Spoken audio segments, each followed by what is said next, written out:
Ысык Көл облусунун Жетөгүз районуна караштуу Тосор айылынын тургуну азыркы тапта Сахалин шаарында эмгектенип жаткан сиңдим Алинаны 19 май 21 жаш мааракеси менен куттуктаймын. Жашооң өргө чыга берсин, өмүр жолуңда көп жакшылыктар боло берсин. Сенин бийик чокуга жеткирип, жүлөк болгон адамдарың жаныңда жолдош болуп, баскан жолуңда акыл тажрыйбаң менен бирге өрчүй берсин. Ырыскан кемебей ийгиликтер өмүр бою коштой берсин. Сага түгөнбөгөн ырыскы, бакыт талай, береке, жүзүңө кубаныч, күлкү кетпешин дайыма тилеймин деп Москвадан Эжең Сымбат куттуктайт. Карек толуп, атеңнең толкуп кубанат.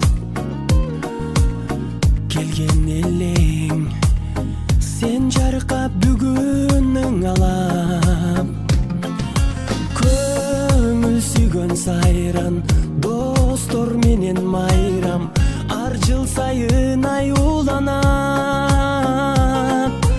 Кучак толо гүлдөр, жылмайышкан жүздөр, тулган күн шаңга бөлөнөт.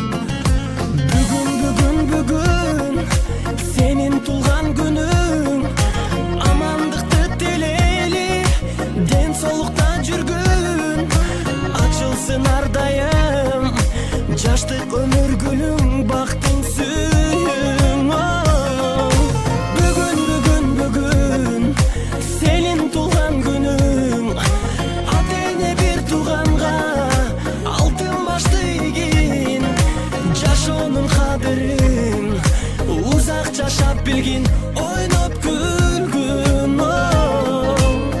Жаркын маанай дастаркон үстүн саймалап, жакындарың